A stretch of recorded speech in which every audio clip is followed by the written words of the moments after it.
Atma Namaskaram. Siddha Vedam, the Moksha Sutram in English. Please find the meanings of the words other than English in the description below. Siddha Vedam, Chapter 4, Part 2. That Akasa is situated above at Brahmadhyam to the zenith of the head. The Jeeva is residing in this Akasa. The vibration of this Jeeva is the Vayu, the Jeevasakti. Suklam is at Brahmadhyam, wherefrom the Vayu originates. An example to prove that Suklam is at Brahmadhyam is this.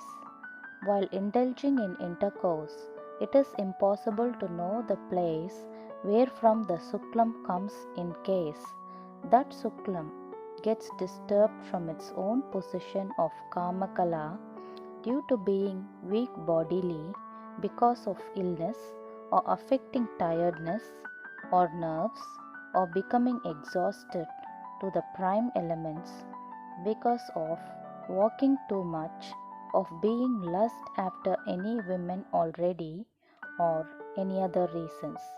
If this Suklam does not get disturbed from its own position of Kamakala due to any other reasons stated above, but gets disturbed only because of the effort due to intercourse, the body trembles, the eyes close incessantly, and a tremor occurs to the head. It is because Brahmadhyam is the meeting place of all the nerves. That is, the eye of fire called the Sushumna. Suklam is the vitality secreted from the nerves. It is stored up in Brahmadhyam, the eye of fire. That is why it is called the Suklam, being the Agniswarupa. Vayu, the Shakti, originating from the Jeeva, flows up and down in the body, and that Shakti, due to that vibration, gets out through the five senses and is destroyed.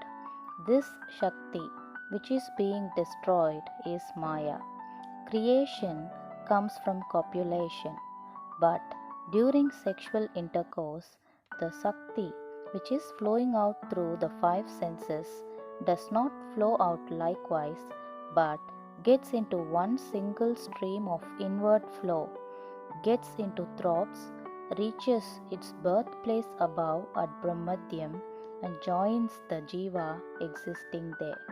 That is, the inward flow is Stri, and the Jeeva existing at Brahmadhyam is Purusha. Due to such intercourse of Stri Purusha, Suklam, being the Agniswarupa, gets moved down, and the Jeeva, joining with the Sakti, brings down that Suklam, and through the Shakti, with the Suklam Vayu, the Jeevasakti creates. This is how creation takes place. O teacher, it is said that creation is in four ways, called Swedajam, Andajam, Udbijam and Jarayujam.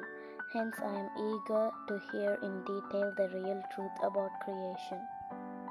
You said that creation is in four ways, that is, Swedajam, Andajam, Udbijam and Jarayujam. What have you understood about these four expressions? Swedajam is that which comes out of perspiration, like lice, bugs, etc. Andajam is that which comes out of egg, like snakes, fish, etc. Udbijam is that which sprouts out from the earth like grasses and trees. Jarayujam is that which is born from the womb, direct like human beings and animals like cows, etc. It can never be like this. Creation is not to be differentiated as coming out of perspiration, coming out of eggs, coming out of the earth, and coming out of the womb. All these modes of creation originate in one and the same manner. For example, the bugs and lice come out of eggs only. If you carefully examine a bug hole, you will find there a number of eggs. These eggs hatch and bugs come out of them. In the same manner, the lice also have eggs. The eggs of lice are nits. Lice are hatched from these nits. That is what we actually see. Both these species live on human blood. That is why the bugs are seen in places where the human beings live or move about and the lice on their heads. If these species originate from perspiration, all should have lice on their heads. But we don't see lice on all heads. Also, bugs are not found in all places where human beings live. But it is very true that Brahmandakadaham Swedajotbhavam, that is, the whole universe, has originating from Swedam. The expression Swedam means perspiration, which is self-originated. But what is the cause of origin of perspiration? Excess of heat. What is the cause of heat? Increase of temperature. From where does temperature originate? From Agni. Where does Agni exist? In Vayu. What did I say about Vayu? It is Deham, which is the Jeevasakti. In this Deham, which is Agni, when the heat is increased, the perspiration secreted out of it as vapour is the Suklam. All propagation is with this effusion of the vital fluid. So, all creation is out of Swedam. Without this, there is no creation from the perspiration in the body. Creation is only from the perspiration of Deham. Without knowing the meaning of Deham, people went wrong. Deham is the Vayu, as above said. When the world fully comprehends this truth, then only the misunderstanding will evade. Moreover, when a child is born, Suklam does not develop in it. When Agni increases in it, Suklam also develops gradually and sexual feelings take shape. Thus, all originate from Swedam. Oh teacher, tell me how creation is affected with this Suklam. This Suklam, the Swedam, first becomes eggs. The next stage is birth from these eggs. It is somewhat like this. Collect the milky juice of the leaves of castor oil plant in a dish. Take a piece of hollow stick and dip one end of the same in the juice. Take it away and blow air into it through the other end with the aid of your mouth. Then what will happen? The juice will project itself like an egg at the other end. What was the reason? When it was blown, air entered into it. This milk juice is sticky. When the hollow twig was dipped in, this milky juice stick to the end. When it was blown at one end, a fairly big globule was projected at the other end. Sometimes there will be not only one such globule, but sometimes there will be 2 or 3 and sometimes several tiny ones according to the amount of the juice stuck up at the end and the regulation of the flow of air from the mouth. Likewise, the Suklam is also a sticky thing. During coitus, this Suklam is moved by Vayu, the Jeevasakti, and that Vayu brings down the Suklam through the urethra, and while it reaches the end of the urethra, if the flow of Vayu is with uniform force, that Suklam projects a little at the end of urethra, gets filled up with Vayu, and leaves the urethra in the shape of an egg and falls into the uterus. Similarly, if one more drop is filled up with Vayu with the same force as said above, it will also fall into the uterus in the form of egg as stated above. Thus, how many drops are filled up with Vayu along with the force and fall into the uterus as stated above, all become children. Moreover, some females are said to have given birth to what credulous people would say snakes and eggs, but it is not due to copulation by snake. Owing to too much strength of Dhatu, pant increases during intercourse, and as the Vayu, the Jeevasakti, moves the Suklam and brings down it, just as rose water, when it is sprinkled with rose water sprinkler, leaves the sprinkler, becomes atom by atom and falls down side by side.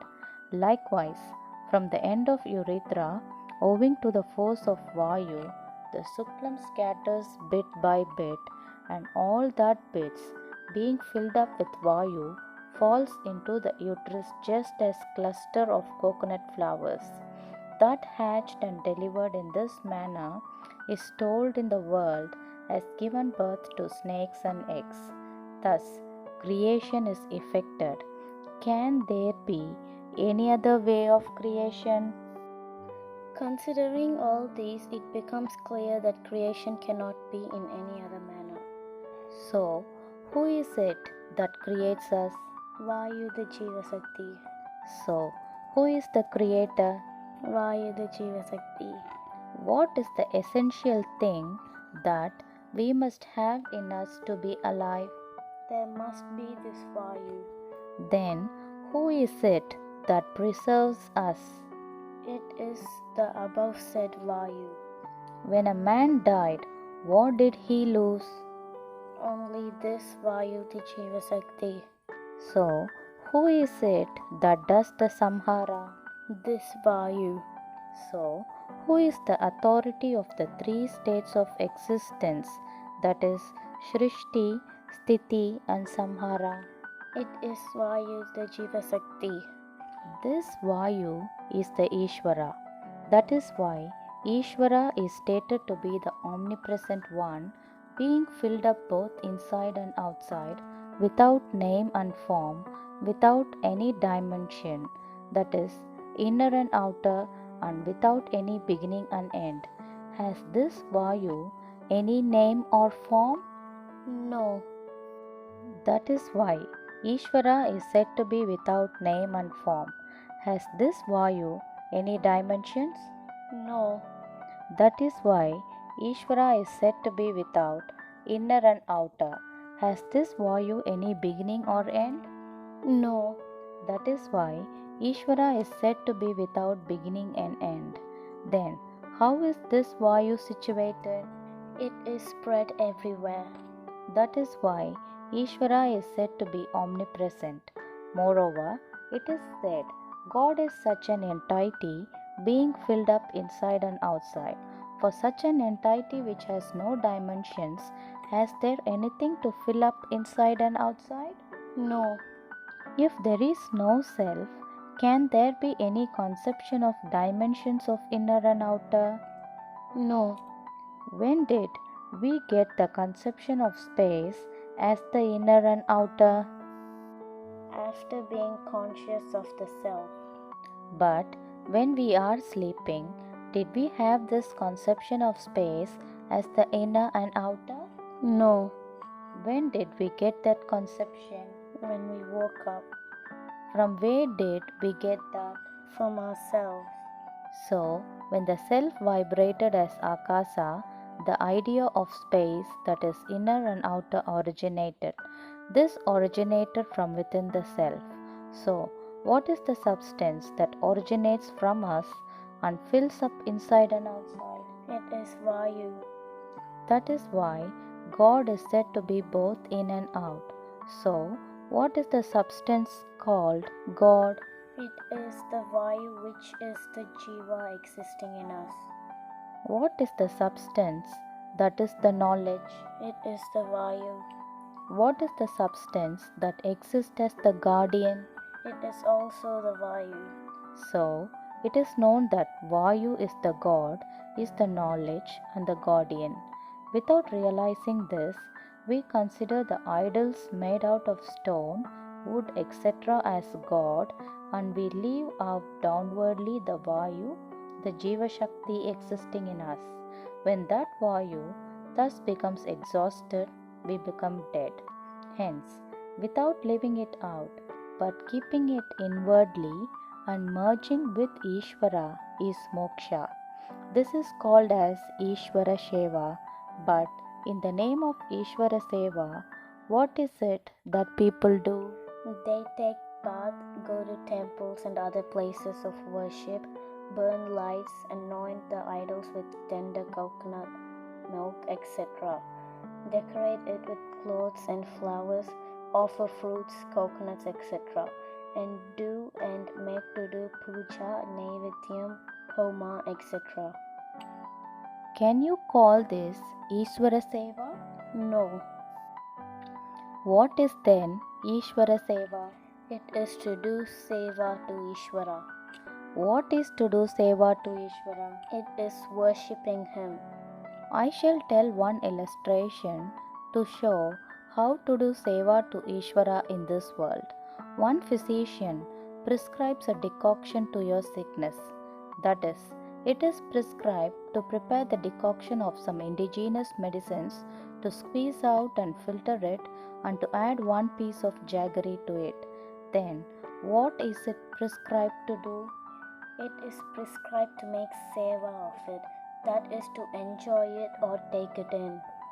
So, what is it called Seva? It is enjoying or taking in.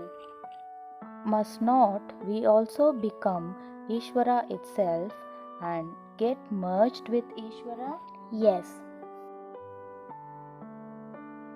Instead of thus taking Ishvara in order to become Ishvara itself, if we leave out, would we become Ishvara itself? no, So, in order to become Ishvara itself, we must do Seva, that is, enjoyment or worship of Ishvara by knowing what Ishvara is.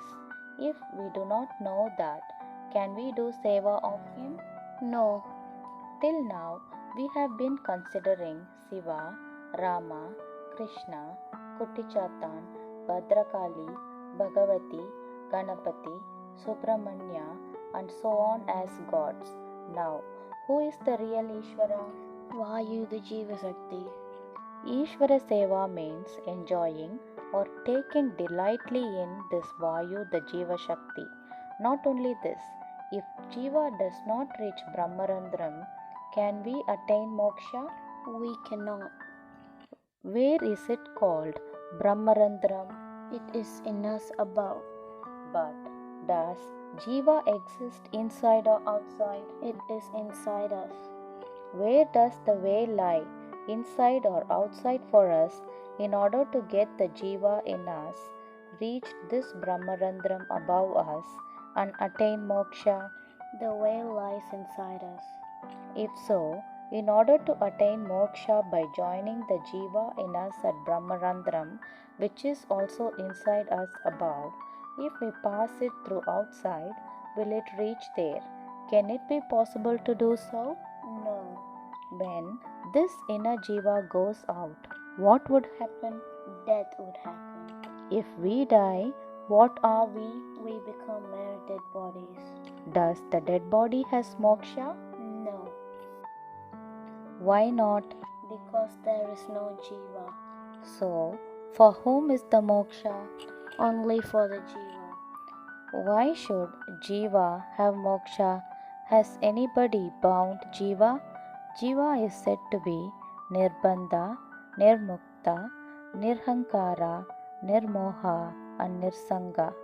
Then, should such a Jeeva have moksha? What do you understand by this moksha?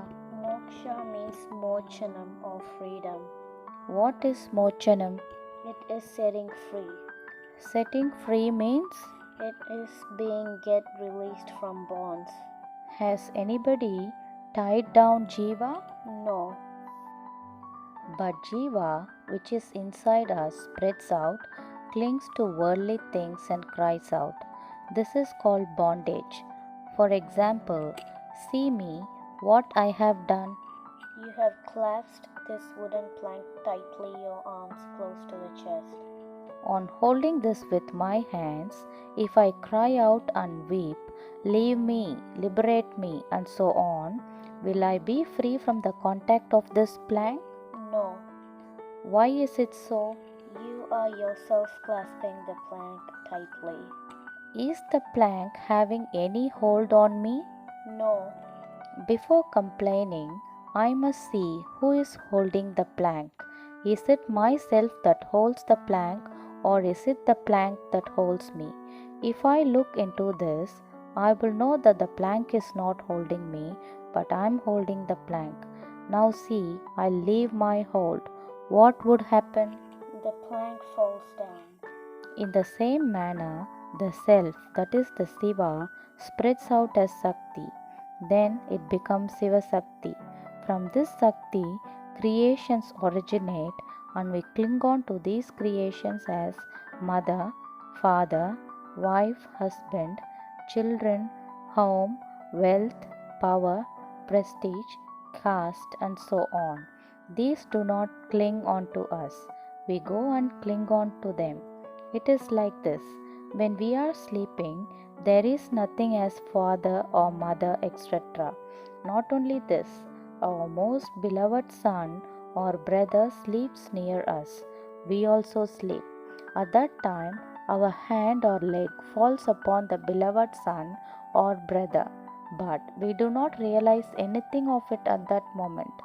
Suppose also, while thus sleeping, a pariah who is considered to be an untouchable and who is treated even worse than the so-called animals comes near us and touches. Are we able to know that? No. When we wake up, do we have any feeling to the effect that a pariah polluted us and consequently that we have become unclean and that we must be purified? No. Not only this, that pariah takes in the most vile and mean food. That is, he buries the dead body of the cow. When it putrefies, that is, becomes infested with worms, he exhumes it, prepares a pudding out of worms and takes it in. While we are asleep, if he pours a spoonful of this pudding of worms in our mouth, what will happen? It will simply go down by throat. Then, do we realize it? No. Why? Because we are sleeping. Thank you. Atma Namaskaram. End of chapter 4, part 2. For those who are willing to get initiation of Siddha Vidya, please contact our Chennai Siddha Vidya Nilayam Trust Head Office at Tamil Nadu, India. The address details are Chennai Siddha Vidya Nilayam Trust, 69 Sivaprakasam Road, Sivanandapuram, Vadamadurai via Periyapalayam. Postcode 601102. Contact phone number +91 9790 600015. Atma Namaskaram.